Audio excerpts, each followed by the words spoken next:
Bonjour à toutes et à tous. Donc aujourd'hui, le séminaire que je vous présente se rattache à un dossier plus ample qui sera disponible sur l'Affranchi, comme vous le savez, le site de l'IHT.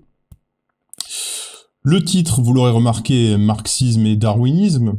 Alors, tout d'abord, il peut sembler saugrenu de présenter un dossier sur le darwinisme, dans le cadre de l'IHT, qui se veut un institut de formation philosophique et politique. Donc on peut se demander qu'est-ce que nous importe, après tout, le niveau de sélection des gènes, les stratégies adaptatives des grenouilles, ou la querelle autour du chaînon manquant, quand nous, on se préoccupe essentiellement de prise de conscience sociale, niveau du salaire, stratégie d'organisation. Mais si les rapports entre pensée du social et pensée du vivant ne sautent pas toujours aux yeux, il n'en reste pas moins qu'ils sont nombreux et substantiels. C'est pourquoi il nous semble aujourd'hui nécessaire de proposer une introduction conceptuelle aux problématiques qui entourent la question du darwinisme, de la théorie de l'évolution et leur lien avec le matérialisme historique et dialectique. On prendra marxisme comme étant un synonyme de matérialisme historique et dialectique, afin de clarifier un certain nombre de débats qui agitent notre siècle. En effet, que ce soit l'écologie, le malthusianisme, le retour d'une certaine forme de darwinisme social, le renouveau religieux sous la forme du créationnisme ou de la spiritualité New Age, tout un ensemble de thèmes là qui dominent la vie idéologique et politique aujourd'hui, ne peuvent pas, à mon sens, être saisis convenablement sans un détour par la théorie de Darwin, ainsi que son rapport ambivalent avec le marxisme. C'est pourquoi, à mon sens, aujourd'hui, une relecture de Darwin, et donc une mise en relation avec une théorie rigoureuse du développement social, comme le marxisme, semble nécessaire afin de se construire une véritable colonne vertébrale conceptuelle face à ce que j'appelle un double fléau idéologique.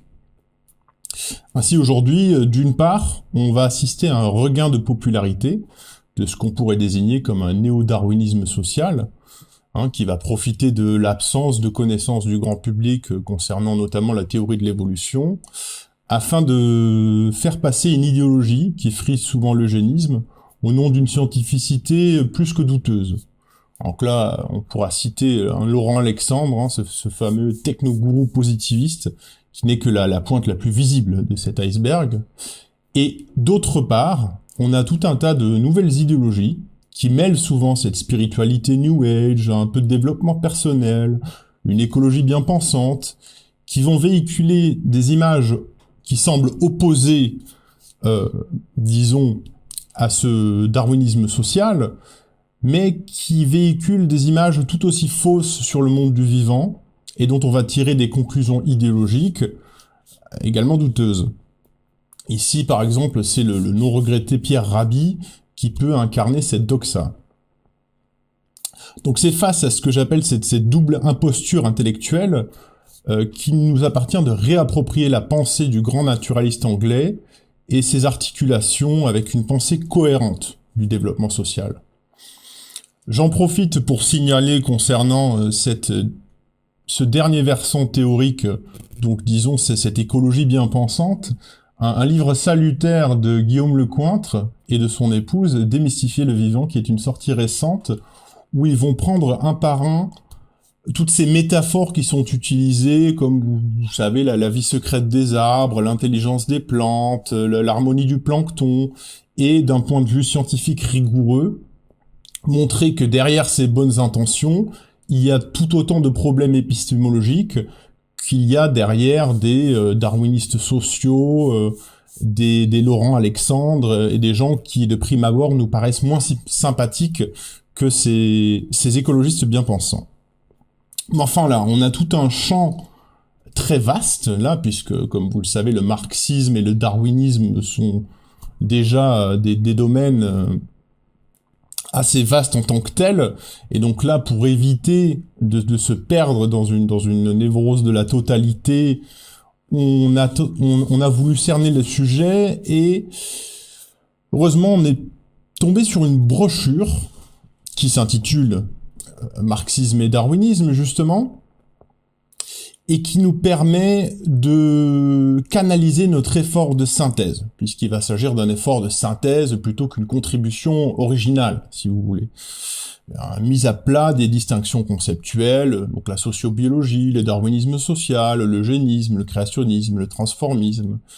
Et donc, cette brochure est un texte de Anton Pankow, sur lequel je vais revenir un peu plus en détail pour que vous puissiez situer ce texte. Anton Pankow, donc, est un astrophysicien néerlandais, de la première moitié du XXe. Alors, il va jouer un rôle important au sein du socialisme révolutionnaire. C'est un marxiste de formation. Il va se rapprocher du mouvement conseilliste, qui est ce qu'on appelle originellement, ce que Lénine va désigner sous gauchiste, une pensée gauchiste, un mouvement gauchiste. Il n'y a pas grand-chose à voir avec les énergumènes de nos jours. En effet, bon, chacun pourra constater que entre Pankow, Rosa Luxembourg et Alice Coffin, on est descendu de quelques étages. Mais bon, l'origine théorique, du moins, du mouvement gauchiste se situe là. Mais ça n'enlève rien à son mérite à la fois sur le plan scientifique, puisque c'est un astrophysicien de renommée mondiale, et puis également à son mérite théorique en ce qui concerne les rapprochements entre le marxisme et le darwinisme. Le texte qu'il va écrire va paraître en 1909. Donc c'est à l'occasion du centenaire de la naissance de Darwin. Donc il s'agit d'une écriture de circonstance, c'est une brochure de quelques dizaines de pages, qui n'a pas prétention à traiter à exhaustivité le sujet concerné. Par contre, les circonstances de parution permettent bien de cerner l'importance de la brochure à la fois pour son auteur et au regard des circonstances historiques, puisque cette brochure apparaît à une période, donc juste avant la Première Guerre mondiale, où le darwinisme social est une force bien présente, avec Herbert Spencer, personnage sur lequel nous reviendrons, comme personnage de proue, disons, et initiateur du mouvement. Donc cette brochure qui va paraître en 1909 nous donne aussi un peu une indication du niveau de conscience du mouvement ouvrier à l'époque, puisque les militants vont quand même s'intéresser à des problématiques assez précises et assez, disons, développées, comme ici le rapport entre le marxisme et le darwinisme. Le dossier donc que je propose se veut en quelque sorte une actualisation de ce texte de Pankow à l'aune des connaissances actuelles et un enrichissement avec certains développements supplémentaires. Mais avant de rentrer dans le vif du sujet, on va effectuer un petit retour sur la réception de Darwin par Marx et Engels, qui va nous permettre de mieux saisir les enjeux du texte. Alors tout d'abord, je vais essayer de ne pas vous assommer de dates, mais s'il y en a une à retenir, ce serait évidemment 1859. Donc c'est une date clé. En effet, c'est la première publication du livre majeur de Darwin, L'origine des espèces, mais c'est également la date de la première publication, on pourrait dire, du Marx de la maturité, puisque c'est à ce moment-là que paraît la contribution à la critique de l'économie politique. Donc c'est intéressant de voir qu'on a deux sciences qui se constituent, et deux sciences qui vont intégrer, si l'on veut, l'histoire à leurs sciences, qui émergent au même moment historique, puisque c'est vraiment une année décisive pour la biologie 1859, on pourrait dire que c'est l'équivalent en biologie de ce que représente 1905 en physique. C'est l'année où Virchow donne à sa théorie cellulaire la forme définitive, Pouchet publie un livre majeur, Pasteur va rentrer sur la voie de ses recherches concernant la génération spontanée. Donc c'est vraiment une année très importante. Et ce que l'on peut remarquer aussi, ce sera intéressant par la suite, c'est que, contrairement à la version, disons, bourgeoise, libérale du développement scientifique, ce n'est pas juste un penseur qui, à un moment donné, aurait une bonne idée, qui émergerait un peu on ne sait d'où, et qui l'aurait imposée en argumentant sur la scène, puis à travers un savoir cumulatif, on aurait comme ça un développement de la science. C'est pas du tout le cas, puisque, d'une part, le transformisme n'est pas encore hégémonique, le créationnisme, on reviendra sur ces notions, mais pour faire vite, l'idée que toutes les entités vivantes telles que nous les constatons ont toujours été telles qu'elles sont aujourd'hui et sont évidemment le fruit d'une création. Et en fait, cette théorie, donc la théorie évolutionniste qui va contester ce créationnisme, va apparaître dans la tête de plusieurs scientifiques à peu près au même moment historique. Et en fait, il y a un concurrent qui va devenir un collaborateur de Darwin qui s'appelle Alfred Wallace, qui va à peu près mettre au jour la même théorie au même moment, et il va s'avérer que, en fait, bon, je vais pas revenir sur toute l'histoire, mais Darwin, un peu inquiet de voir que quelqu'un est en train de découvrir la même théorie de lui, va, grâce à Wallace, se résigner enfin à publier son ouvrage majeur, donc L'origine des espèces. Enfin, revenons-en à nos moutons. Quelques semaines après l'apparition de la première origine des espèces, on trouve, et on en a le témoignage, la première réaction de Engels et Marx. Engels va s'enthousiasmer en décrivant cette découverte, donc la théorie de l'évolution sous sa forme darwinienne, comme quelque chose de sensationnel. Il va s'enthousiasmer pour le coup final porté à la téléologie. Donc la téléologie étant l'idée d'une finalité dans la nature. Une semaine plus tard, Marx va répondre, il n'aura pas mis longtemps à lire l'ouvrage, qui voit dans Darwin le fondement historico-naturel de notre conception, sous-entendu notre conception de l'histoire.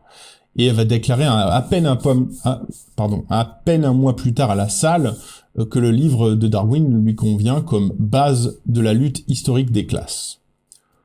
Pourtant, 2 ans plus tard, une des lettres les plus fréquemment citées est celle de Marx à Engels, donc c'est en juin 1862, dans laquelle Marx s'exprima en des termes que Engels va reprendre plus tard, mais qui sont beaucoup moins, disons, laudatifs. Et c'est cette réception qui va jeter les bases pour une conception qui sera ensuite reprise au sein des mouvements socialistes et marxistes. Ainsi, et je vais citer la lettre que vous connaîtrez peut-être, après avoir remarqué que Darwin entend appliquer aussi la théorie de Malthus aux plantes et aux animaux, Marx effectue le constat suivant. Il est remarquable de voir comment Darwin reconnaît chez les animaux et les plantes sa propre société anglaise, avec sa division du travail, sa concurrence, ses ouvertures de nouveaux marchés, ses inventions et sa malthusienne lutte pour la vie. C'est le bellum omnium contra omnes de Hobbes. En gros, ce que va reprocher Marx à Darwin, c'est qu'il s'agirait d'une simple projection de la conscience bourgeoise sur le règne animal et végétal, et l'idée que, en gros, Darwin représente une extension du modèle malthusien qui va légitimer ce dernier. Et ça, c'est quelque chose qu'on va retrouver chez Engels et parmi les marxistes ultérieurs.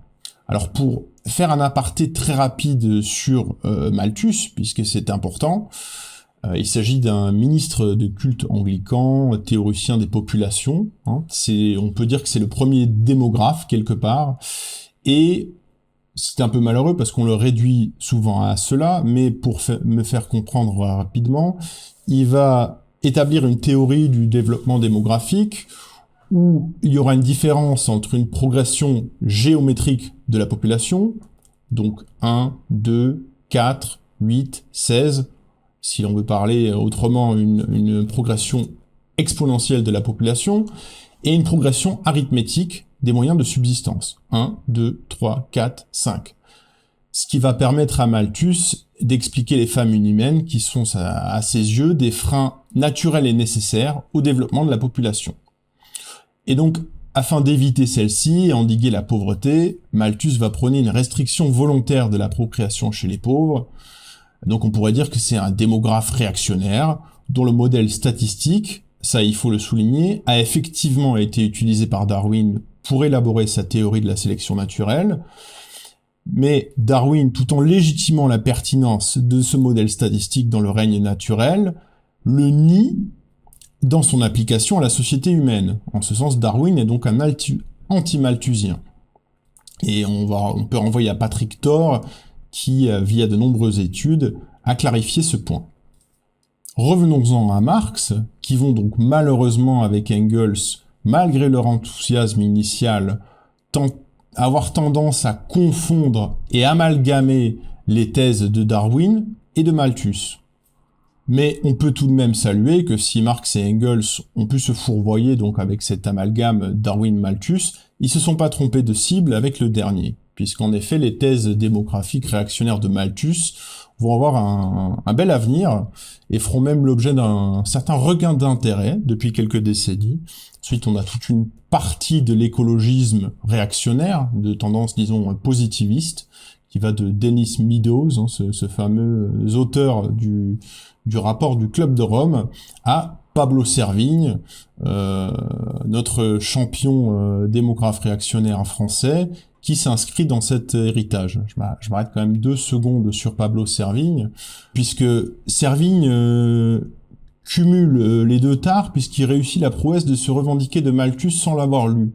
Comme il va nous l'expliquer lui-même, ça peut être effectivement dangereux de se revendiquer de Malthus, mais j'ai confiance dans le fait que les personnes qui s'empareront du sujet feront la part des choses. Moi, je n'ai pas lu tout Malthus. J'ai lu surtout sur lui. C'est sûr, c'est un terrain glissant, mais je pense que ce sont quand même des questions à débattre et à traiter en société. Il ne doit pas y avoir de tabou. Suivons-le au moins sur ce dernier point, mais avec une approche, on l'espère, un peu plus rigoureuse.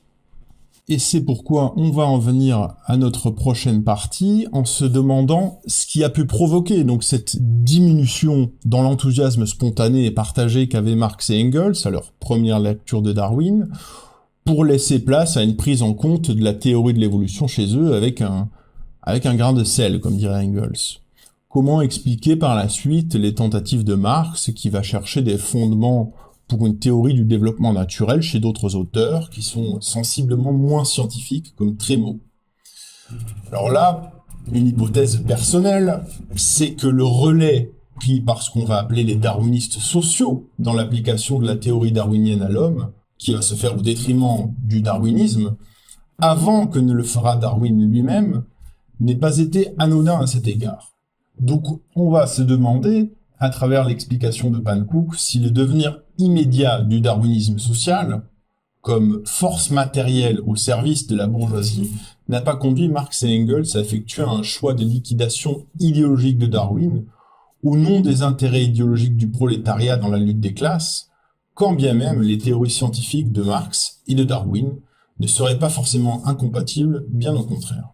Donc, pour en revenir au texte de Pankouk, c'est avec une conception marxiste de l'histoire que Pankouk va tenter d'évaluer le rôle idéologique, ici pris au sens neutre, du marxisme et du darwinisme comme force matérielle au sein de la lutte de classe. Donc il peut tout d'abord paraître un peu absurde de vouloir cerner le rôle idéologique du marxisme comme un ensemble d'idées en utilisant cette même théorie, mais rien ne l'est moins pour Pankouk, puisqu'il conçoit le marxisme comme une science ayant mis au jour les forces motrices du développement réel de la société humaine.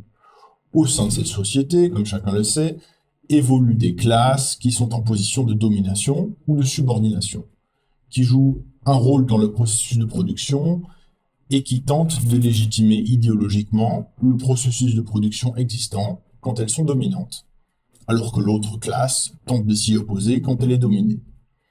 C'est ici que Pankouk va remarquer que, je le cite, l'importance à la fois du marxisme et du darwinisme ne vient pas seulement de son caractère scientifique, mais en ce qu'il s'agit de connaissances qui peuvent être utilisées en pratique par toute une classe de personnes comme armes au sein de la lutte des classes.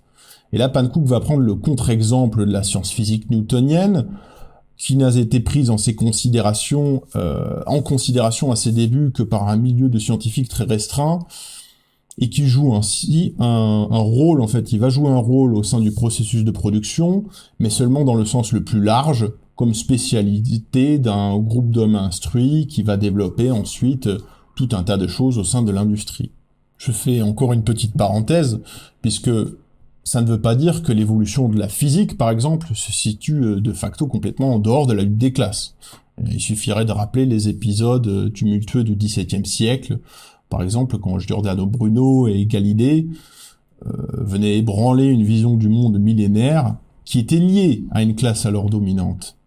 Et c'est sur ce sujet, on pourra consulter également un certain nombre d'ouvrages, Vous trouverez toutes les références dans le dossier, mais je tiendrai à signaler que Pankouk a également contribué à mettre au jour certains aspects, disons, de l'évolution de la lutte des classes en rapport avec le domaine physique, puisqu'il a écrit une histoire de l'astronomie qui prend tout à fait en compte les structures sociales et le développement, disons, de l'astronomie moderne.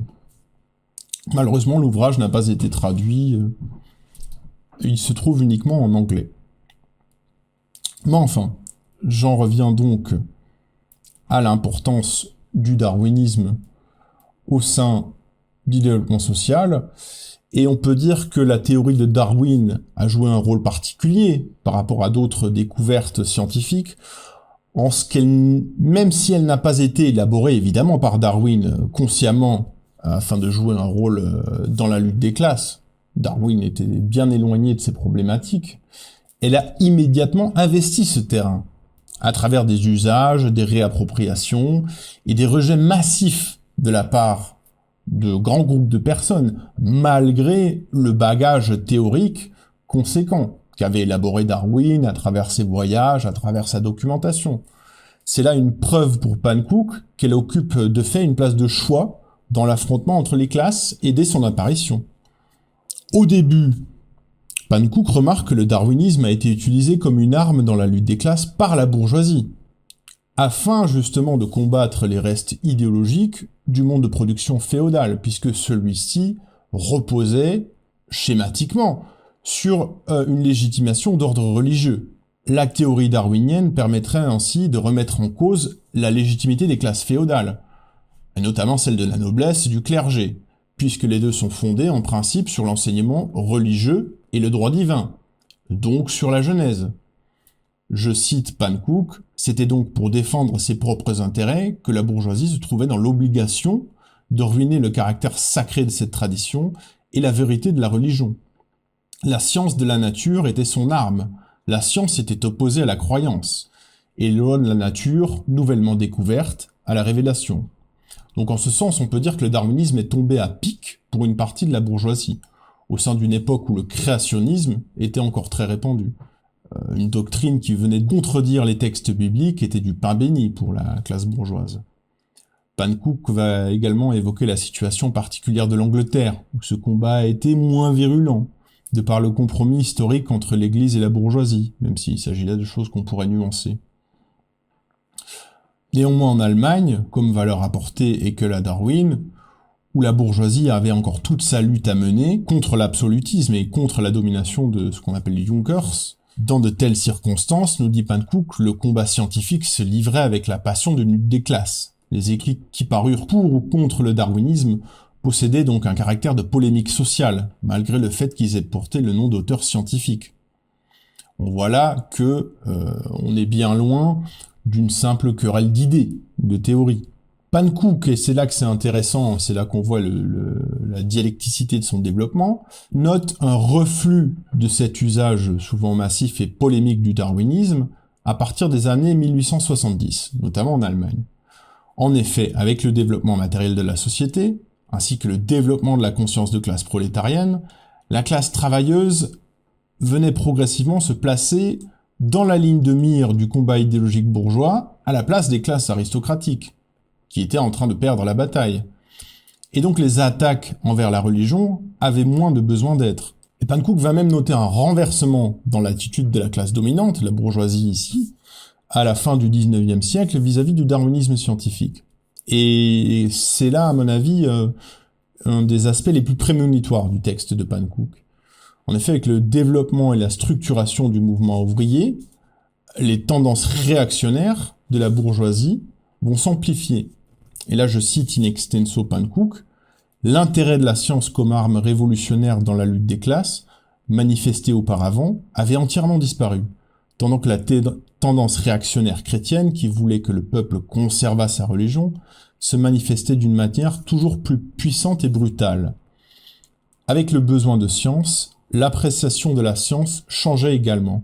Auparavant, la bourgeoisie instruite avait fondé sur la science une conception matérialiste et anti-religieuse du monde, dans laquelle elle voyait la solution à toutes les énigmes de celui-ci, maintenant, le mysticisme gagnait de plus en plus. Tout ce qui avait été expliqué par la science paraissait très peu de choses, alors que tout ce qui demeurait inexpliqué et semblait inexplicable prenait une dimension immense, embrassant les plus importantes questions de la vie. Cette analyse de Pannekoek va nous permettre d'expliquer un certain nombre de contradictions et de heurts dans la réception du darwinisme qui continue en réalité de jouer surtout dans le monde occidental jusqu'à nos jours, notamment à travers le créationnisme, sur lequel on va revenir un peu plus en détail en prolongeant donc les intuitions de Pannekoek. En effet, la brochure de Pannekoek a été publiée 16 ans avant ce qui sera ce retentissant procès du singe aux États-Unis. On rappellera que dans les années 1920, il y a une grande offensive anti-évolutionniste engagée par les églises fondamentalistes aux États-Unis qui va mener à la loi Butler, donc une loi de 1925, une loi créationniste, une loi anti-évolutionniste, contre laquelle aura lieu un procès qui sera gagné par les créationnistes. On est au début bien passé le début du XXe siècle. Et donc, la brochure a été publiée bien avant cette expansion de ces doctrines créationnistes en Amérique. Alors pourquoi faudrait-il parler de créationnisme au pluriel ? C'est parce qu'il va se décliner au moins en 3 courants majeurs. Pour faire vite, on a ceux qui vont d'une lecture littérale de la Genèse, donc qui va réfuter tout apport de Darwin, à des contributions idéologiques qui combinent des arguments scientifiques et théologiques de façon plus ou moins habile. Donc on a un des courants les plus récents et les plus en vue qui a choisi cette dernière voie. Il s'agit de ce qu'on appelle l'intelligent design, ou dessin intelligent si l'on veut en français. Donc ces courants créationnistes vont essentiellement émerger aux États-Unis. Il ne s'agit pas là d'un hasard à mon sens, parce que c'est à la fin du 19e qu'apparaît ce terme pour désigner des mouvements anti-évolutionnistes nés dans les églises évangéliques, donc au sud des États-Unis. Alors on connaît tous l'Amérique avec ses mythes fondateurs, c'est le nouveau continent, c'est la Terre Vierge, tout en étant en même temps la conquête de l'Ouest. Et ces mythes, en fait, de la Terre promise, contiennent en négatif une promesse bien plus terre-à-terre, donc c'est celle de l'éradication des Amérindiens au profit des nouveaux colons.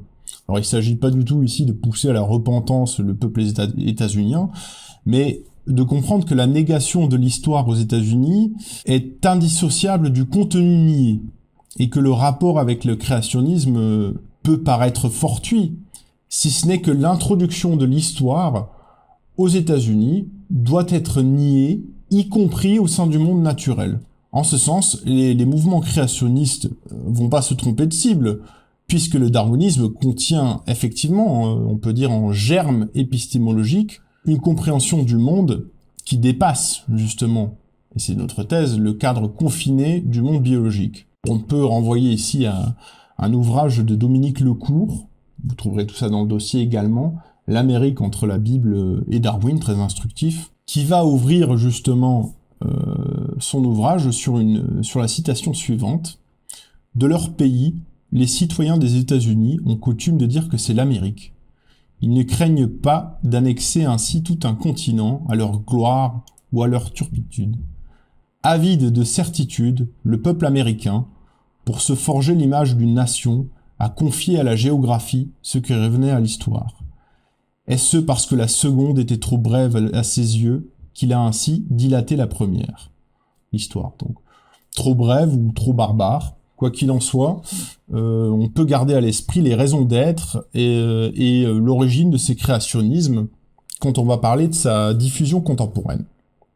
Donc l'influence du créationnisme aux États-Unis a connu une assez forte fluctuation quand même au XXe siècle. Après une victoire apparente des créationnistes, donc on l'avait dit au début du XXe, avec le procès du singe, la loi Butler, il y a un certain reflux de leur influence, notamment sous les années 1960 avec la présidence Kennedy.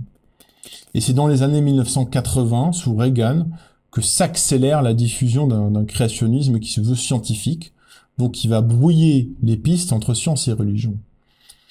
Donc leur influence va s'étendre, notamment via les fondations américaines, à un ensemble de pays sous la coupe des États-Unis. Et enfin, c'est dans les années 1990 qu'à travers le livre Darwin on Trial, donc le procès de Darwin, que Philip Johnson va créer justement le créationnisme dit dessin intelligent, qui va se propager aux États-Unis et bien au-delà. Donc le dessin intelligent, si vous voulez, c'est un mouvement structuré autour d'un think tank conservateur américain qui est développé en lien avec l'administration Reagan. Alors ils sont soutenus par des capitaux privés très importants, et ils ont de nombreux relais de propagande. Si l'on s'en tient aux définitions de leur site, le dessin intelligent est une théorie scientifique qui affirme que certaines caractéristiques de la nature sont mieux expliquées par une cause intelligente, plutôt que par un processus non dirigé, tel que la sélection naturelle. Donc qu'est-ce qu'ils vont faire en réalité?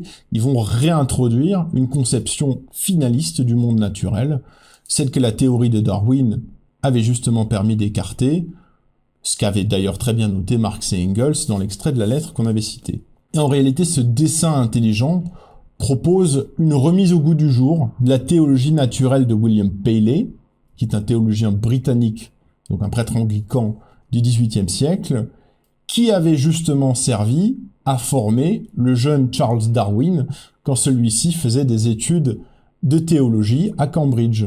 En tout cas, la boucle est bouclée, et on voit que l'idéologie ne fait jamais que réchauffer des plats. Enfin, toutes ces théories créationnistes, et donc mais essentiellement le dessin intelligent, vont s'introduire en France. Alors via les témoins de Jéhovah ou via des réseaux évangélistes. Et on sait par ailleurs que l'évangélisme se diffuse de plus en plus au sein de l'Hexagone depuis un certain nombre d'années déjà.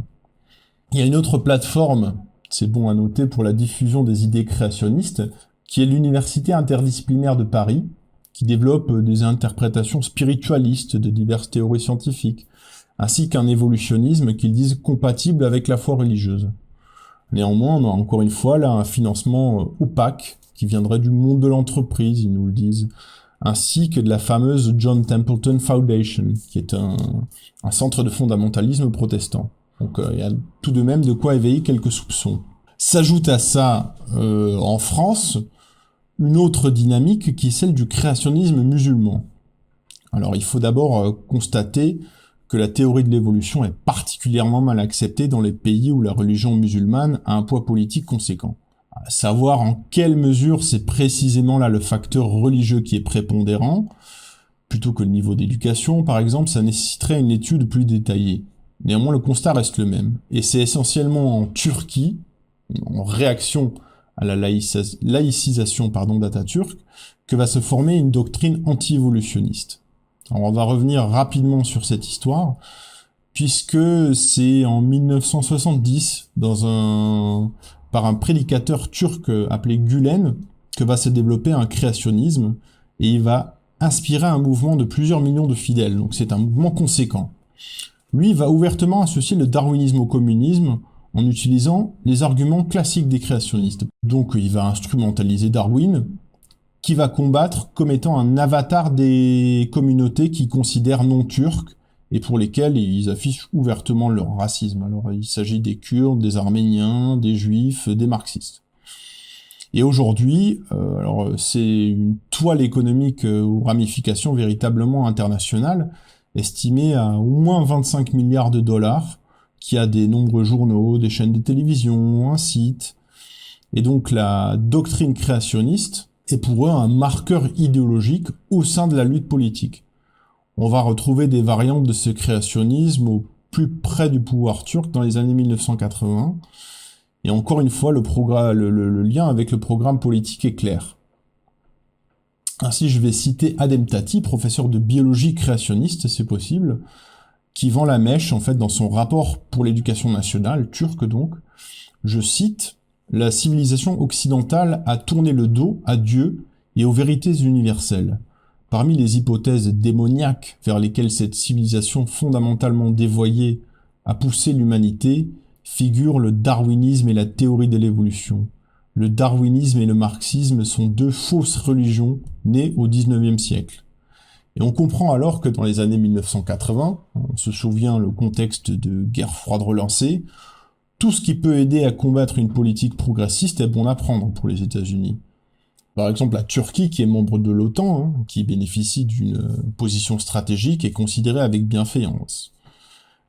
Les différentes idées défendues par le parti au pouvoir en Turquie dans les années 1980, qui mêlent un peu ouverture à une économie libérale et lutte contre le matérialisme et le marxiste, évidemment, ça plaît aux Américains. Et c'est dans ce contexte que des liens a priori contre nature se tissent entre les créationnistes américains protestants et créationnistes turcs musulmans. C'est là que l'on voit se développer et s'épanouir un des créationnistes turcs les plus influents. Alors je vais peut-être écorcher son nom, c'est Harun Yahya. Il va développer un discours, lui, qui mêle refus de la théorie de l'évolution et puis un ensemble de thèses conspirationnistes, antisémites, anti-francs-maçons, un peu néo-ottomanes. Et sa propagande créationniste a de nombreux soutiens politiques en Turquie, ainsi notamment un Ali Goren, qui est intéressant aussi à citer, puisque lui va dire, considérant que la théorie de l'évolution constitue le fondement idéologique du marxisme et d'activités divisant l'opinion, avez-vous réalisé que les programmes scolaires qui présentent la théorie de l'évolution comme une vérité indiscutable mènent tout droit au marxisme, aux activités divisant l'opinion, à l'anarchie et à la terreur, et à la prolifération de meurtriers contre notre État, et cela de notre propre faute. Alors on remarquera que l'accent est mis, tout comme dans les mouvements créationnistes américains, sur l'importance de l'éducation et des manuels scolaires. Et donc les théories de ce créationniste Yahya, oui je pense, ont rapidement franchi les frontières de la Turquie. Il est un des auteurs considérés comme les plus diffusés dans le monde musulman en 2010. De plus, sa présence est grandissante dans les pays occidentaux, notamment ceux qui sont composés d'importantes communautés musulmanes. Il tente à la fois de toucher les institutions, donc par son ouvrage à diffusion massive qui s'appelle l'Atlas de la création, diffusé en 2007, ainsi que directement la population, alors là c'est à travers le web. Donc le combat contre le darwinisme touche d'autant plus facilement les populations musulmanes qu'il est assimilé à un combat contre la spiritualité. Et Yahya lui-même prône un œcuménisme. Il va dire qu'il est nécessaire que les gens du livre, donc juifs, chrétiens, et les musulmans de coopérer, puisqu'ils croient en un Dieu et acceptent la morale qu'il enseigne.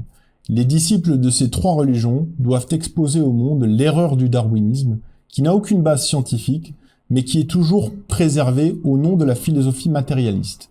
Musulmans et gens du livre devraient ensemble mener une lutte intellectuelle contre toutes ces idées trompeuses qui servent l'athéisme, entre parenthèses, communisme, fascisme, racisme. Ainsi, il y a donc une union sacrée entre le fondamentalisme évangélique et l'islamisme turc, afin de combattre la théorie de l'évolution et ce que seraient ces enfants bâtards, donc le marxisme, l'athéisme, etc., avec des financements opaques du monde de l'entreprise et des fondations américaines. Malheureusement, leur influence combinée gagne du terrain dans toute une partie du monde occidental et condense donc des enjeux idéologiques et politiques qui sont pas négligeables. Pour ce qui est de la France, il convient tout de même de souligner que le catholicisme, qui reste la première religion, bien que sur le déclin, a reconnu la validité scientifique du transformisme au plus haut de sa hiérarchie à la fin du XXe. Néanmoins, les rapports avec la théorie de l'évolution et le Vatican restent parfois ambigus. Parfois, on peut en citer comme témoignage le flirt de Benoît XVI avec le dessin intelligent. Mais, grosso modo, si la structuration de l'Église catholique permet une diffusion doctrinale plus homogène et donc moins de contradictions parmi les fidèles quant aux prises de position sur la théorie de l'évolution, elle n'en reste pas moins composée par une multitude de courants, et là également on a des plus traditionnalistes qui tendent à se rapprocher des créationnistes anti-évolutionnistes. Enfin, dernière chose sur le créationnisme, il est intéressant de noter que depuis l'effondrement de l'URSS au début des années 1990, les pays de l'ancien bloc soviétique connaissent une diffusion massive des idées anti-évolutionnistes. Alors, on peut y voir soit une conséquence de la perméabilité à tout ce qui vient de l'Ouest dans les années 90, ainsi que le résultat d'un certain rejet des théories évolutionnistes suite au déboire qu'avait connu justement l'URSS avec l'épisode Lysenko et la théorie des deux sciences. On ne pourra pas revenir, ça c'est encore un dossier à part, sur cette théorie des deux sciences, mais je pense qu'un des bouquins qui a fait Le tour de la question a également été écrit par Dominique Lecourt et qui s'appelle Lysenko, tout simplement, Histoire réelle d'une science prolétarienne. Je ferme la parenthèse. Mais pour en revenir à la Russie, le créationnisme et l'alternative aux théories darwiniennes peut être vécu en Russie comme une certaine liberté académique retrouvée.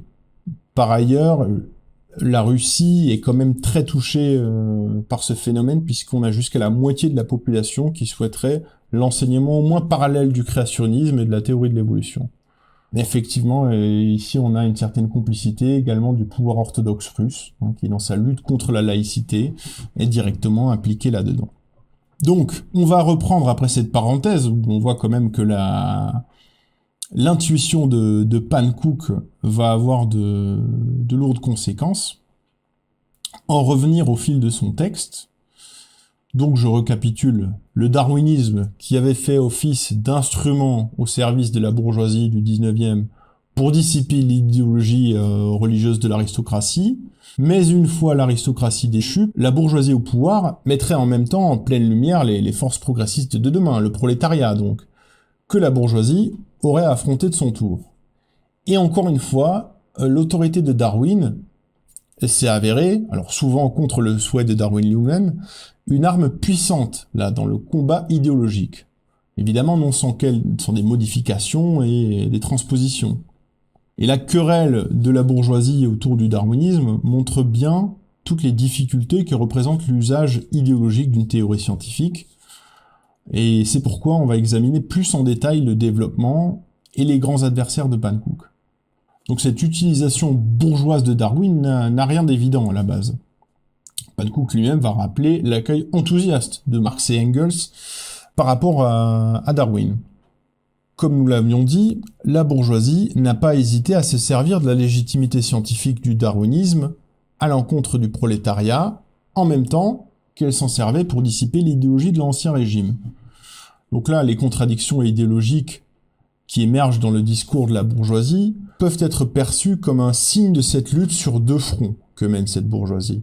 Et elle va trouver son aboutissement à un congrès de naturalistes, qui aura lieu en 1877, où on verra s'affronter ce que Pankouk appellera les darwinistes bourgeois. L'un d'eux, Virchow, va attaquer le darwinisme en l'accusant d'ouvrir la voie au socialisme. Et en réaction à ça, Haeckel va expliquer que le darwinisme montrerait justement le caractère insoutenable des revendications sociales. Alors selon Pankouk, l'argument de Haeckel se laisse facilement décortiquer. En fait, ce que va faire Haeckel, c'est un simple aller-retour théorique, comme souvent, entre la société et la nature. On trouve le modèle de concurrence dans la société, puis on le transpose à la nature, où on voit qu'il fonctionne, et du coup, on l'élève à la dignité d'une loi naturelle, qui vaut également pour la société.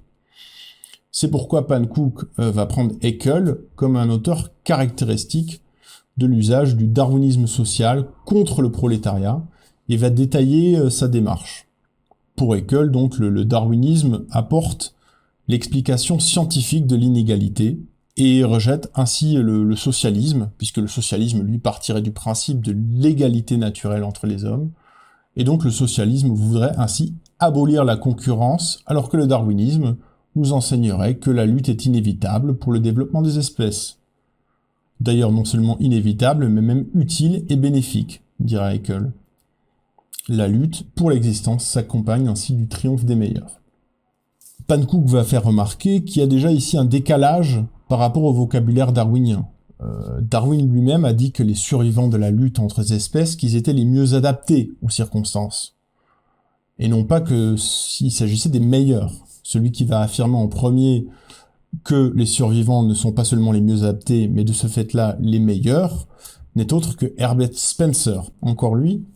Pour lui, les vainqueurs de la lutte capitaliste se sont ainsi aussitôt proclamés les meilleurs, avec la division du travail qui va faire le tri dans le monde des hommes.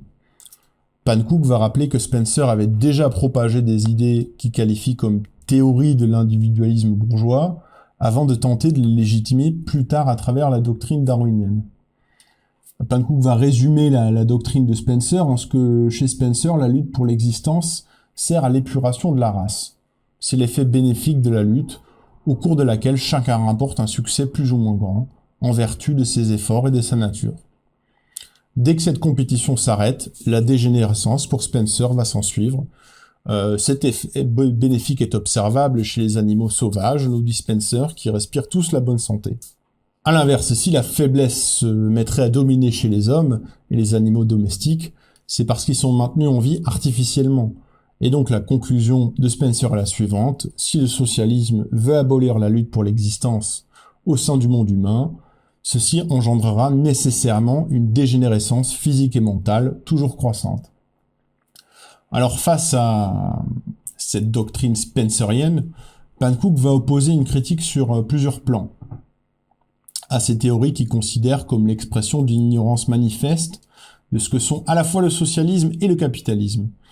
Et il va faire ça à l'aide des concepts du marxisme. Donc il s'attaque tout d'abord à la conception organiciste de la société que défend Spencer, en arguant que les hommes ne diffèrent pas entre eux comme des organes diffèrent les uns des autres, mais qu'ils diffèrent seulement en degrés de leurs caractéristiques. Et la division du travail ne pourra donc jamais être poussée au point où toutes les caractéristiques disparaissent au bénéfice d'une seule.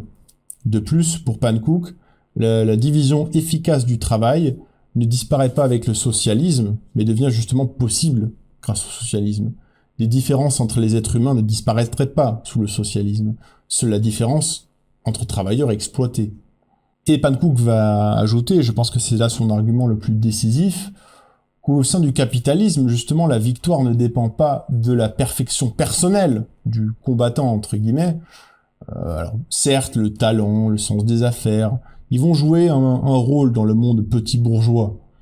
Mais dans le développement ultérieur du capitalisme, le succès, il dépend en réalité beaucoup plus de la possession du capital, qui, via l'héritage, est indépendante justement des caractéristiques de l'héritier. Au sein du capitalisme, en gros, la possession de l'argent, beaucoup plus que les qualités personnelles, décide du succès de chacun. Les propriétaires du petit capital, ils ne périssent pas en tant qu'hommes, mais en tant que petits capitalistes. Ce que fera dire à Pankouk que la lutte concurrentielle capitaliste est quelque chose de complètement différent, à la fois pour ses conditions que pour ses résultats, de la lutte pour l'existence dans le monde animal. Les ouvriers, en réalité, n'ont même pas l'occasion, faute de propriété, de s'immerger dans la lutte de concurrence capitaliste. Les conditions de pauvreté et de misère ne sont pas présentes comme dans la nature, mais sont au contraire les créations artificielles du capitalisme afin de permettre l'exploitation. Et pour terminer, le darwinisme social spencerien se résume pour Pankouk à dire que la force est le droit et que c'est le succès qui prouve la perfection. Et donc c'est pourquoi cette théorie allait même insurger une partie de la classe bourgeoise, encore pourvue d'une éthique. D'autant plus que cette théorie constituait au fond un argument contre la bourgeoisie elle-même. En effet, si la bourgeoisie bénéficiait d'une théorie prenant les individus les plus forts, eh bien le prolétariat pouvait y opposer le nombre le plus grand. Pankouk affirme donc bien que le marxisme et le darwinisme, bien que se revendiquant tous les deux d'une scientificité qui leur permet de mettre à nu le moteur d'un développement réel dans leurs domaines respectifs, ont également pu jouer un rôle idéologique de premier plan au sein de la lutte des classes. Par ailleurs, si le darwinisme social s'est, au sein de cette lutte, avéré être une arme redoutable de la bourgeoisie, Pankouk ne semble pas s'en prendre pour autant directement à Darwin, ni à l'aider d'ailleurs de sélection naturelle. Il va se contenter de montrer que le fonctionnement du mode de production capitaliste est justement incompatible avec une transposition pure et simple de la théorie darwinienne à la société. Alors là, il nous semble opportun, avant de revenir au texte de Pankouk, d'esquisser ici un peu comment le dévoiement de la pensée de Darwin, notamment par Spencer et Haeckel, qu'on a évoqué précédemment, va permettre l'émergence d'une forme particulière du darwinisme social, appliquée notamment au sein de ce qu'on pourrait appeler cette grande lutte des classes, qu'est la Seconde Guerre mondiale. Il s'agit donc de l'eugénisme. En effet, l'eugénisme peut être conçu comme un darwinisme social poussé à ses conséquences logiques les plus extrêmes, tout simplement. On sait que quand les luttes des classes, par exemple, se durcissent, eh bien les idéologies se durcissent également. Ainsi, le libéralisme va se muer en fascisme, et le darwinisme social de type spencerien, libéral, va se transformer en eugénisme galtonien, là ouvertement raciste, antisocialiste, antisémite et néo-malthusien. Alors encore une fois que cette doctrine trouve ses origines dans l'Angleterre victorienne, qui est en même temps le berceau du capitalisme industriel, et passe par les États-Unis d'Amérique au XXe siècle, qui est alors évidemment le foyer du capitalisme mondial, avant de servir l'idéologie de masse au plus grand et plus sanglant mouvement anticommuniste de l'histoire, évidemment le Troisième Reich, témoigne assez de son importance et de son actualité.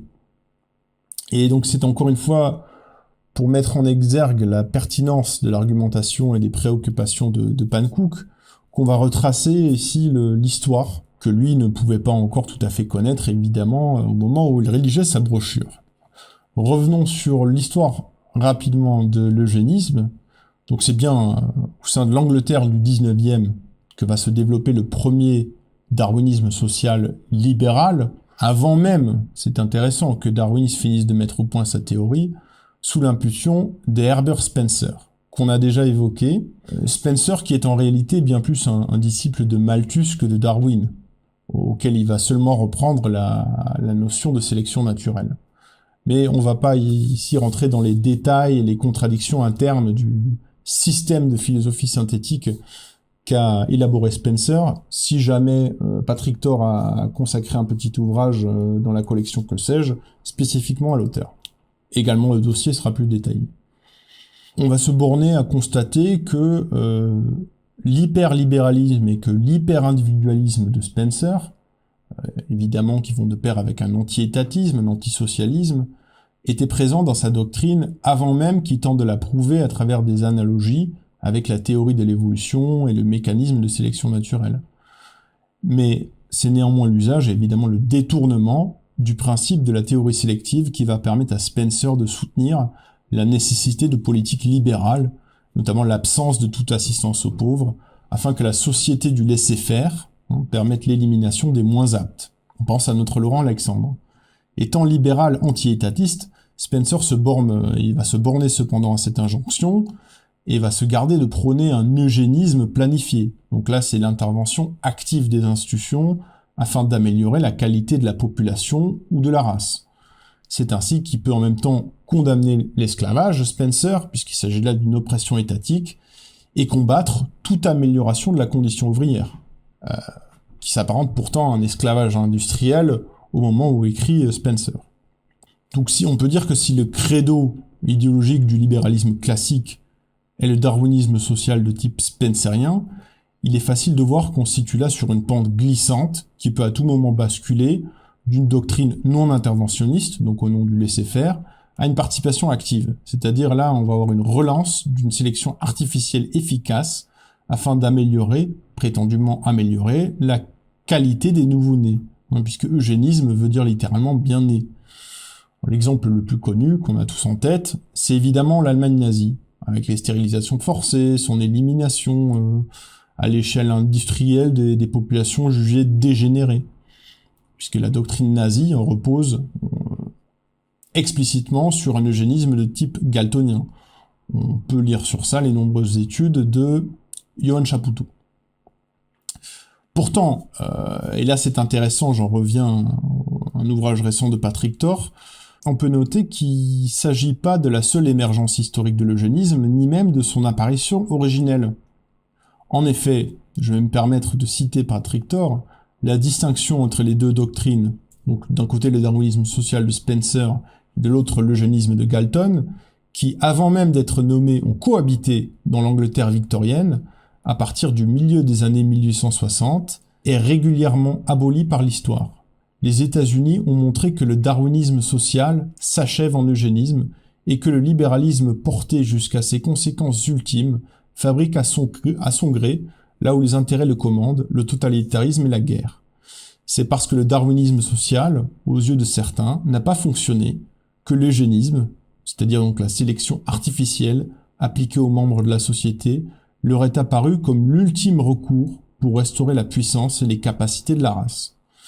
Et donc, ça c'est un extrait du livre de Patrick Thor du totalitarisme en Amérique, comment les États-Unis ont instruit le nazisme, qui est une contribution vraiment heureuse aux travaux historiques, donc avec ceux de Chapoutot, qui sont de plus en plus nombreux, pour permettre à la fois de comprendre en fait cette filiation logique et économique entre darwinisme social et eugénisme, ainsi que leur combat commun contre toute forme de subversion de l'ordre capitaliste libéral, que ce soit par le socialisme ou le communisme. Donc si le nazisme est bien l'aboutissement de cette logique, il convient de garder à l'esprit qu'il n'émerge pas ex nihilo, mais qui prospère dans un contexte de darwinisme social généralisé dans les pays occidentaux, et qui n'est que l'aboutissement le plus éclatant d'une tendance qui est déjà à l'œuvre dans des pays anglo-saxons au cours de la première moitié du XXe siècle. On ne peut pas retracer toute l'extension in extenso l'argumentation de l'ouvrage de Patrick Thor, donc on propose une citation qui m'a semblé particulièrement éclairante, afin que le lecteur puisse vraiment en saisir la portée et le contenu. Que nous dit Patrick Thor ? Les États-Unis et l'Allemagne nazie ont un ennemi commun. Le communisme, tel qu'il paraît incarné à l'époque de la montée du nazisme par l'Union soviétique de Staline. Les États-Unis et l'Allemagne nazie ont eu également des pratiques communes, certes différentes dans leurs modalités, mais comparables dans leurs effets. L'élimination à grande échelle des communautés humaines, extermination d'un côté des tribus amérindiennes, génocide juif de l'autre, les stérilisations forcées, qui commencent en réalité en 1907 dans l'Indiana, après un échec législatif au Michigan 10 ans auparavant. Enfin, l'usage des chambres à gaz, utilisées à partir de 1924 aux USA pour l'exécution des condamnés, et de 1939-40 évidemment par les nazis pour l'élimination des handicapés et des malades mentaux, puis des juifs et autres minorités dans les camps d'extermination. Dans chaque cas, nous dit Patrick Thor, si l'on accepte bien entendu l'élimination des juifs en dépit de la violente campagne antisémite menée par Henry Ford, dans les colonnes de son hebdomadaire, qui la suggère, l'antériorité des États-Unis est largement établie. Donc à chaque fois, en concernant le darwinisme social ou l'eugénisme, les États-Unis précèdent en réalité ce qu'on nous présente, qui est uniquement l'aboutissement de cette logique, les crimes du Troisième Reich. Et encore une fois, là, les rapports entre eugénisme et crise économique sont flagrants, puisque c'est dans un contexte de crise. On a la grande panique bancaire de 1893, qui est une crise durable, et puis évidemment le krach boursier de 1929, qui va avoir des conséquences désastreuses sur l'économie allemande, seulement quelques années avant d'arriver au pouvoir d'Hitler. Que prospère cette idéologie eugénisme ? Puisque l'eugénisme se présente ainsi comme une solution médicale et pseudo-scientifique face à cette misère et aux grèves des classes dites dangereuses qui sont engendrées par le capitalisme. L'eugénisme permettrait ainsi, sous couvert d'un prétexte biologique, de remédier à tout ce qui est dysfonctionnel dans la société, sans affronter le problème, évidemment, du mode de production. Comme le dit bien Patrick Thor, cette situation de crise doit être regardée comme formant le socle historique, économique et social sur lequel se développent les théories eugénistes américaines qui imagineront résoudre le profond malaise du pays assimilé à une affection organique héréditaire par l'extirpation des éléments nocifs d'un corps social malade. Alors après, on pourra parler des liens idéologiques et financiers entre l'eugénisme américain et nazi, qui deviennent encore de plus évidents quand on apprend que certaines publications d'eugénistes américains, comme le déclin de la grande race ou la base raciale de l'histoire, paru en 1916 de l'avocat naturaliste et un politicien Madison Grant, servira de livre de chevet, alors lui-même dira sa Bible, à nul autre que Adolf Hitler en personne. Ce dernier fera d'ailleurs paraître Mein Kampf une année avant que la fondation Rockefeller commence à financer massivement un institut eugéniste à Berlin, jusqu'en 1939. Il est donc bien normal de voir le Führer admettre ouvertement sa dette à l'égard du nouveau continent dans ce même ouvrage. On cite Mein Kampf. Il y a à notre époque un pays où l'on peut observer au moins de timides tentatives inspirées par une meilleure conception du rôle de l'État.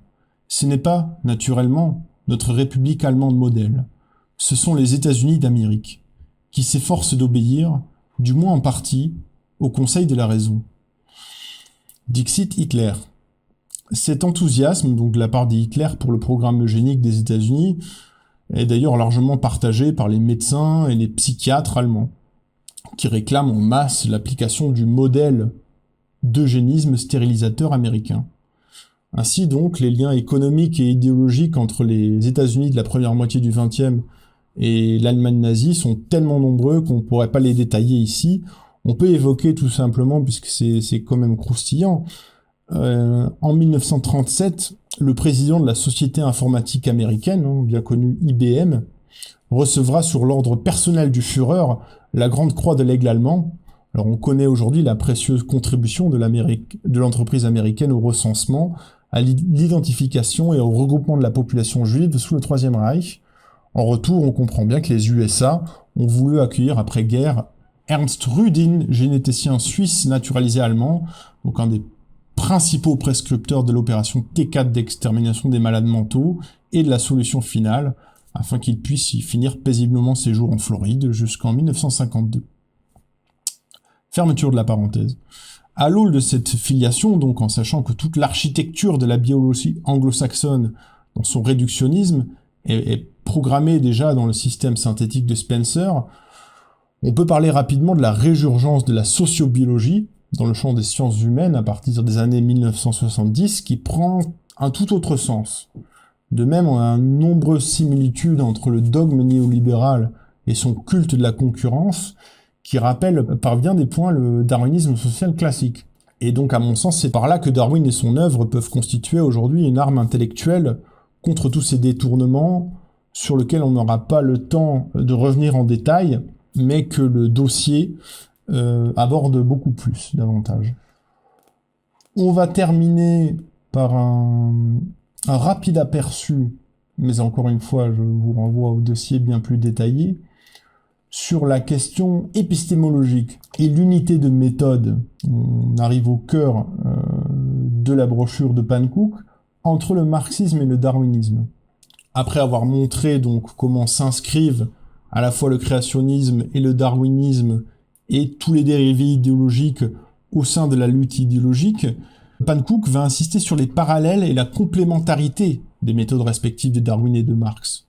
Donc il va renouer, si l'on veut, avec les espoirs originels de Marx et Engels dans la suite immédiate de leur première lecture de l'origine des espèces. Utiliser le darwinisme comme une fondation historico-naturelle de la lutte des classes. Alors on a déjà évoqué brièvement, c'est le concept de développement qui se trouve au cœur des théories respectives pour Pankow. Ce concept de développement peut être compris au sens large comme un principe de déploiement dans le temps. Il vient s'opposer à une conception fixiste ou essentialiste de la réalité. Donc il s'agit bien d'une philosophie du devenir. Et c'est ce concept que Marx avait déjà trouvé chez Hegel qui va fournir la base pour établir les liens entre Darwin et Marx. Alors ici, on va pas s'étendre davantage sur la possibilité de ce lien, mais ce que l'on peut noter, c'est que Pankow commence par insister sur la radicalité du geste de Darwin vis-à-vis des explications précédentes dans l'histoire de la diversité naturelle, qui n'avait pas réussi à opposer une théorie conséquente en réalité au récit de la Genèse. Donc ce dernier était après tout, il était en cohérence avec l'expérience. Sur le plan de la connaissance, en effet, l'étude des espèces des plantes et des animaux, aussi anciens que l'on pouvait en retrouver les traces, étaient révélés identiques à eux-mêmes. Alors, jamais on n'avait vu un singe se transformer en homme ou du blé en avoine. Ainsi, on avait conclu à l'invariabilité des espèces. Et Pankow invoque le système de la classification de Linné comme un premier coup porté au fixisme créationniste, ce qui est discutable. Mais, pour Pankow, la démonstration du règne de l'ordre entre les formes de vie s'oppose à l'idée d'une création arbitraire, à moins que Dieu eût le système de Linné en tête au moment de la création. Vient s'ajouter à cela la proximité de structures corporelles des animaux pourrait dissimuler une véritable relation de parenté. Plus les traits se ressemblent, plus la relation familiale est proche. C'est l'idée d'un arbre généalogique des espèces. Pankow va évoquer Saint-Hilaire, Lamarck comme représentants de cette théorie de la filiation. Et cette théorie de la filiation obtient le statut d'une vérité scientifique, avec l'origine des espèces en 1859. Il explique ceci par l'observation de plus en plus poussée des espèces animales et les débuts de la théorie cellulaire qui rendent l'idée des organismes développés descendants des êtres unicellulaires primitifs plausible. Mais tous ces développements ne pouvaient pas fournir la preuve ultime, celle d'une transformation effective, expérimentale, d'une espèce en une autre se déroulant sous nos yeux. Et comme une telle observation est exclue, nous dit Pancook, encore une fois, ce n'est plus le cas aujourd'hui, C'était le cas à l'époque de Darwin. Maintenant, on a des preuves expérimentales de la théorie de l'évolution. Alors, ce serait beaucoup trop long de détailler ces choses-là. C'est d'ailleurs intéressant de noter que ce manque de preuves expérimentales n'a jamais été un argument pertinent contre la théorie de l'évolution, ni d'ailleurs contre le marxisme ou contre la psychanalyse ou la géologie. Mais pour toutes ces questions, et ceux qui veulent dépasser un peu les idées toutes faites sur l'évolution, moi je conseille l'excellent ouvrage, encore une fois, de Guillaume Lecointre, qui est le guide critique de l'évolution, très abordable même pour des gens qui n'ont pas une formation en biologie extrêmement poussée. Donc, une telle observation empirique, je disais, de transformation d'une espèce dans une autre, était à l'époque exclue. La théorie de Darwin, elle peut tout au plus nous révéler la cause, la force motrice qui pousse une telle transformation à se manifester. Et donc Darwin a découvert le mécanisme du développement animal et végétal que Pancook entend à présent expliquer. Le premier fondement, c'est bien sûr la nature de l'hérédité, qui fait que les parents transmettent des caractéristiques à leurs enfants, mais qu'en même temps, ceux-ci divergent vis-à-vis de leurs parents, et entre eux d'ailleurs. Sans cette variabilité, la transformation d'une espèce en une autre serait impossible. Une nouvelle espèce se forme quand la divergence du type moyen s'amplifie, jusqu'à ce qu'il ne puisse plus être considéré comme un représentant de l'espèce antérieure. Et donc les variations concernent les populations, et non les individus. Lamarck, lui, avant, avait cherché la force qui produit cette variation dans les organes et leur usage. Mais Darwin s'est tourné vers les animaux domestiques, et il y a découvert un processus de sélection artificielle. Comme chacun sait, on garde les animaux les plus fertiles, les plus productifs.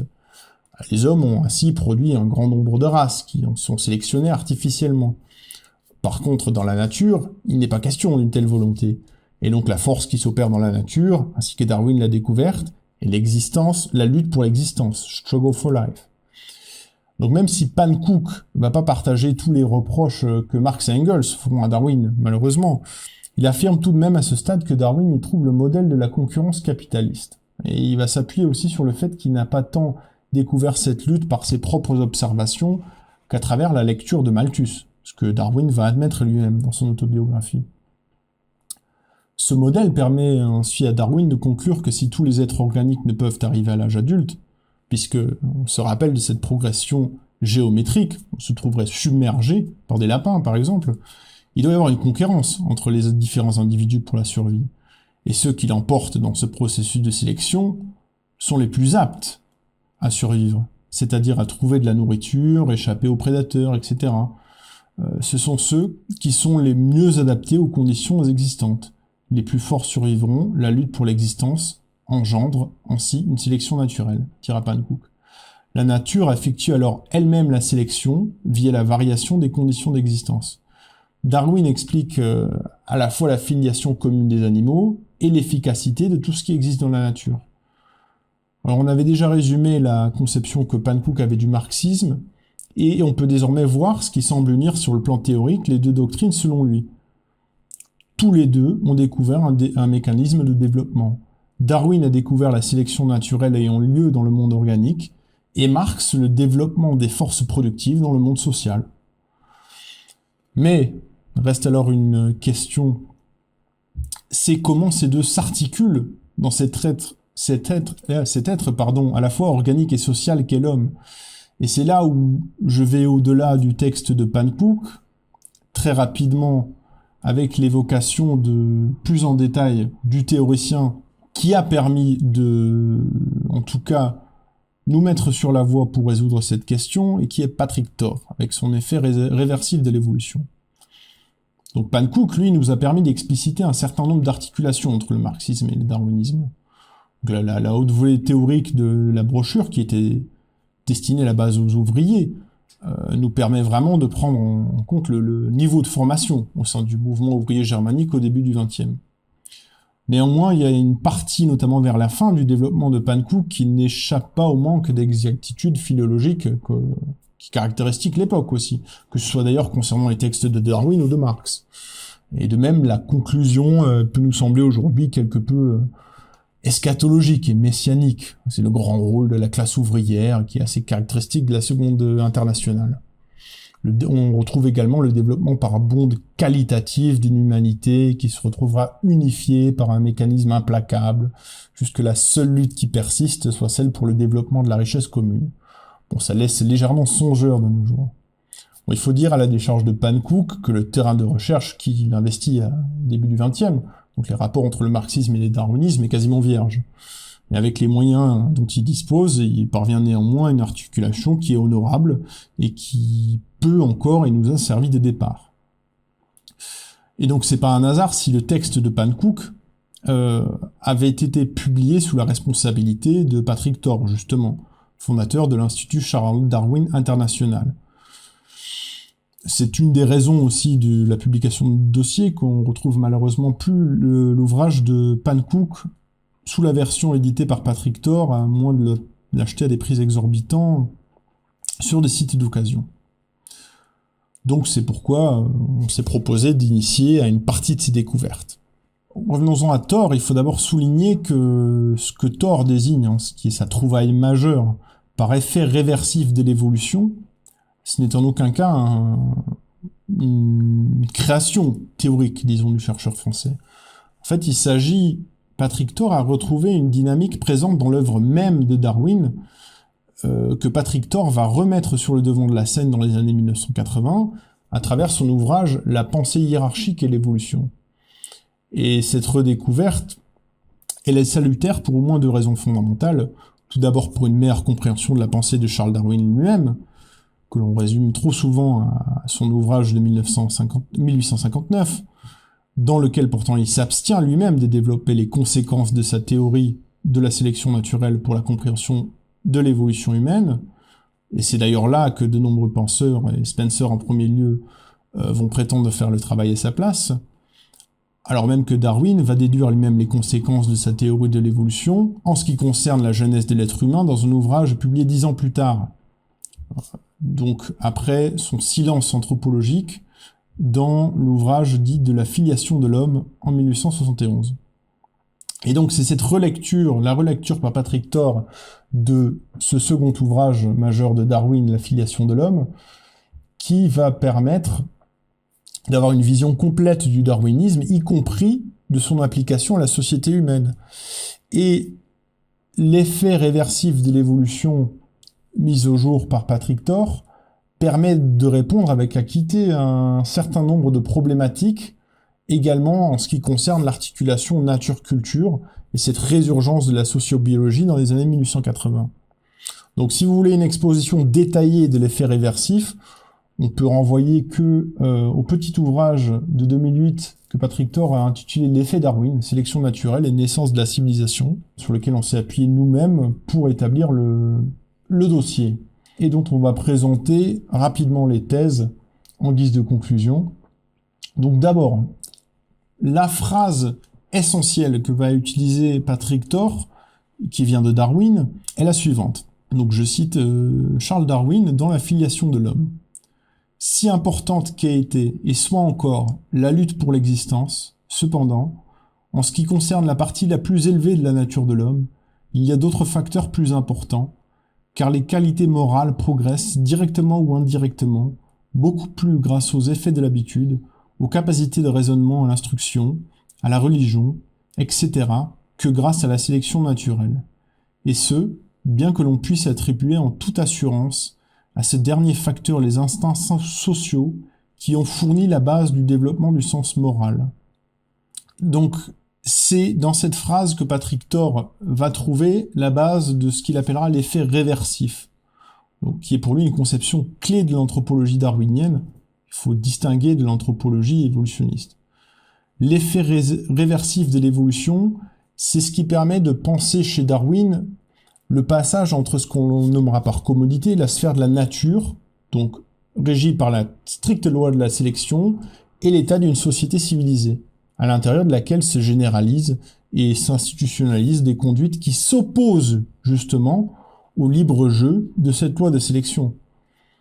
Alors ce concept n'est nulle part nommé dans l'œuvre de Darwin, mais il est cependant décrit et opère dans certains chapitres importants, et donc notamment celui de la filiation de l'homme que l'on vient de citer.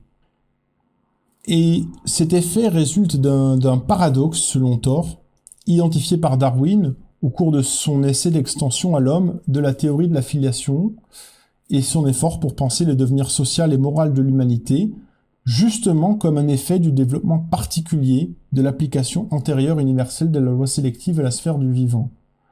Ce paradoxe peut se formuler ainsi: la sélection naturelle, principe directeur de l'évolution, impliquant l'élimination des moins aptes dans la lutte pour la vie, sélectionne dans l'humanité une forme de vie sociale dont la marche vers la civilisation tend à exclure de plus en plus, à travers le jeu lié de la morale et des institutions, les comportements éliminatoires. En termes simplifiés, la sélection naturelle sélectionne la civilisation, qui s'oppose à la sélection naturelle. Comment résoudre cette apparente difficulté ? Se demande Patrick Thor. Et il va donc la résoudre en développant simplement la logique même de la théorie sélective. Donc on reste dans le cadre strictement darwinien. La sélection naturelle, sélection non seulement des variations organiques, donc un avantage adaptatif, mais aussi des instincts. Et parmi ces instincts avantageux que Darwin nomme les instincts sociaux, on peut retenir le triomphe universel du mode de vie social au sein de l'humanité et la tendance hégémonique des peuples civilisés. Or, dans l'état de civilisation, qui est un résultat complexe d'un accroissement de la rationalité, de l'entreprise grandissante du sentiment de sympathie, et des différentes formes morales et institutionnelles de l'altruisme, on va assister à un renversement de plus en plus accentué des conduites individuelles et sociales par rapport à ce que serait la poursuite pure et simple du fonctionnement sélectif antérieur. Au lieu donc de l'élimination des moins aptes, apparaît avec la civilisation le devoir d'assistance, qui met en œuvre à leur endroit de multiples démarches de secours et de réhabilitation. Au lieu de l'extinction naturelle des malades et des infirmes, c'est leur sauvegarde par la mobilisation des technologies et des savoirs, qui visent à la réduction et à la compensation des déficits organiques, la médecine, l'hygiène, au lieu de l'acceptation des conséquences destructrices des hiérarchies naturelles de la force, du nombre et de l'aptitude vitale, un interventionnisme rééquilibrateur qui s'oppose à la disqualification sociale. C'est donc par le biais des instincts sociaux, la sélection naturelle qui, sans saut ni rupture, a ainsi sélectionné son contraire, soit un ensemble normé et en extension de comportements sociaux anti-éliminatoires, donc anti-sélectifs, au sens que revêt le terme de sélection dans la théorie développée par l'origine des espèces, ainsi corrélativement qu'une éthique anti-sélectionniste. Ainsi, l'émergence progressive de la morale apparaît donc comme un phénomène indissociable de l'évolution, et c'est là une suite normale du matérialisme de Darwin et de l'inévitable extension de la théorie de la sélection naturelle à l'explication du devenir des sociétés humaines. Mais cette extension que trop de théoriciens, abusés par l'écran tissé autour de Darwin par la philosophie évolutionniste de Spencer, ont interprété hâtivement sur le modèle simpliste et faux du darwinisme social libéral, ne peut en toute rigueur s'effectuer que sous la modalité de l'effet réversif, qui oblige à concevoir le renversement même de l'opération sélective comme base et condition de l'accession à la civilisation. Et c'est pour Patrick Thor ce qui interdit définitivement qu'une sociobiologie triviale, qui défendrait au contraire, et à l'opposé de toute logique anthropologique de Darwin, l'idée d'une continuité simple entre nature et société, puisse à bon droit se réclamer du darwinisme. Donc pour conclusion, le texte de Pankow a permis d'identifier, d'entrevoir au moins les réponses possibles à la double question. Bien qu'il s'appuie sur les connaissances de l'époque et notamment sur une théorie de la conscience et ensuite du langage en partie dépassé, Pankow va ouvrir une véritable voie à une possible réconciliation du matérialisme historique de Marx et naturel de Darwin. Et au-delà de la possible continuité théorique quant à l'explication du développement humain, les similitudes même de la méthode ouvrent un certain nombre d'arguments épistémologiques sur lesquels le dossier revient.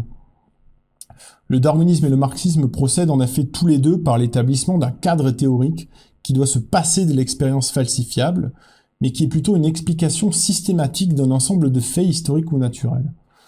Ce qui ouvre d'ailleurs des réponses aux attaques qu'a pu faire un positiviste comme Karl Popper à l'encontre du marxisme, dont se sont servis d'ailleurs, à son grand détriment, les créationnistes pour combattre également le darwinisme. Comme nous avons tenté de le montrer dans notre introduction, donc le combat idéologique avec des arguments biologiques ne s'est pas arrêté après Spencer, même s'il a pris d'autres formes depuis. Et donc c'est pourquoi il s'agirait de se réapproprier ces intuitions de Pankow en les confrontant avec le savoir actuel en théorie évolutionnaire et à travers l'idée de Darwin. Donc c'est pourquoi, en conclusion, on ne peut que renvoyer aux travaux de Patrick Thor, mais également de Georges-Guy Esquiret et de Guillaume Lecointre, qui ont pu nous éclairer tout le long de notre réflexion et dont vous trouverez toute la bibliographie disponible dans l'article.